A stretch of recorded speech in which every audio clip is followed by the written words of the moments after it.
Voici le trajet de ma balade d'aujourd'hui. Vous allez vous demander un petit peu ce que j'ai fumé, parce que c'est pas forcément très logique d'un point de vue humain. Ça part dans tous les sens, il y a des petites boucles qui se promènent, on ne sait pas trop pourquoi. Et effectivement, de notre point de vue, ce n'est pas très logique. D'un point de vue canin, par contre, ou en tout cas du point de vue de Gabin, ça en avait. Aujourd'hui, je suis partie en balade en laissant mon chien choisir l'itinéraire. Alors, ça va nous apprendre plein de choses. D'abord, en début de balade, j'ai vu la force de l'habitude. Gabin, en partant de la maison, a deux possibilités. À droite, vers le chemin qu'on a pris tous les jours en 2 mois de confinement, parce que c'est plus ou moins la seule possibilité qu'on avait pour rester dans les clous, et donc c'est ce qu'il a fait. Ou à gauche, vers un trajet non habituel. Gabin est un chien curieux. Il aime découvrir. Mais la force de l'habitude a fait qu'il a pris à droite, qu'il a pris exactement le chemin qu'on a pris pendant 2 mois de confinement. Arrivé au bout de ce chemin, d'habitude, à peu près là où j'ai mis le gros point rouge, je leur demande un demi-tour. Je suis obligée de les rappeler, ils ne le font pas systématiquement d'eux-mêmes. Là, je n'ai pas rappelé. Je l'ai laissé faire, je me suis contentée de le suivre. Et c'est là que l'expérience commence vraiment. Alors, les règles. D'abord, vous suivez au maximum votre chien. Vous essayez de ne pas l'inciter à aller à droite, à gauche, devant, derrière. C'est relativement compliqué, parce qu'on a tous tendance à tracer tout droit. Donc, quand votre chien s'arrête, alors évidemment pour renifler, mais pas forcément que pour ça, il y a des fois où tout simplement il s'arrête parce qu'il hésite sur la direction à suivre. Ils ont tellement l'habitude qu'on les guide que quand on leur propose de prendre des décisions, ce n'est pas forcément naturel pour eux. Du coup, il se passe plein de trucs dans leur tête et il est important de leur laisser ce temps-là pour qu'ils puissent réfléchir.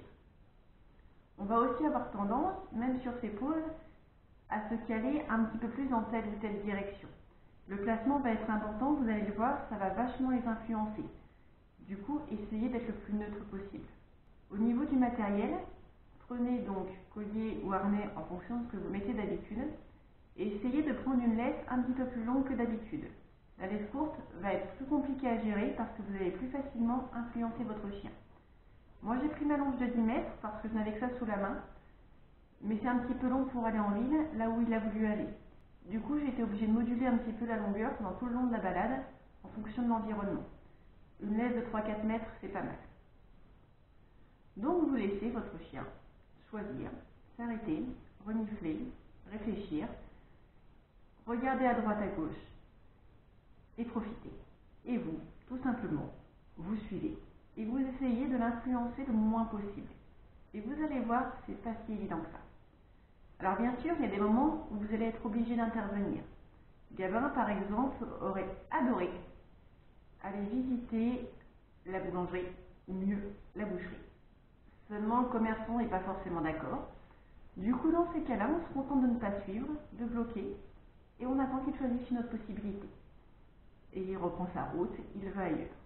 Essayez vraiment de ne pas dire stop, de ne pas dire non, de ne pas les influencer. Vous les laissez réfléchir, vous les laissez choisir. À un moment, il faut bien rentrer. Vous pouvez aller au bout de l'expérience et voir au bout de combien de temps votre chien décide de rentrer. Gabin, lui, a pris plus ou moins le chemin de la maison. Il est vraiment reparti à un moment donné en direction de la maison. Donc j'ai évidemment laissé faire. Et juste à un moment, il s'apprêtait à repartir dans l'autre sens. Et bon, ça avait 50 minutes qu'on était partis et j'avais les copains à sortir. Du coup, je l'ai incité un petit peu à partir sur l'itinéraire qu'on prend d'habitude pour rentrer à la maison quand on est dans ce coin-là. Du coup, la force de l'habitude a fait que, comme sur le départ, il est rentré à la maison en prenant le chemin qu'il connaît. Ce genre de balade, c'est vraiment quelque chose que je vous incite à faire très régulièrement. Parce que ça va être très très intéressant, déjà pour connaître les goûts de notre chien. On pourrait penser que Gabin aurait pris direction campagne, là où il y avait plein de gibier, de lapins, de tout qui court. Mais il ne l'a pas fait, il a préféré aller en ville, où il y a plein de trucs stimulants, plein d'odeurs, plein de gens à voir, et c'est le choix qu'il a fait, Et c'est régulièrement le choix qu'il fait quand je lui propose ce genre d'exercice. On connaît mieux les goûts de notre chien en les écoutant. Et c'est aussi un mode de balade qui va être extrêmement fatigant pour eux, parce que, vous le savez, les jeux intellectuels, les jeux de réflexion, les fatiguent beaucoup et bien plus sainement que les grandes galopades. Là, il a beaucoup réfléchi pour trouver par où on allait passer, pour analyser tout ce qu'il y avait à analyser, et du coup, en rentrant, ça donne ça. Une grosse crête. Parce qu'il est bien fatigué de sa balade. Beaucoup plus que si j'avais décidé.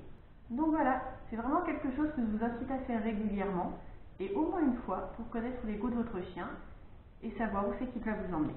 À vous!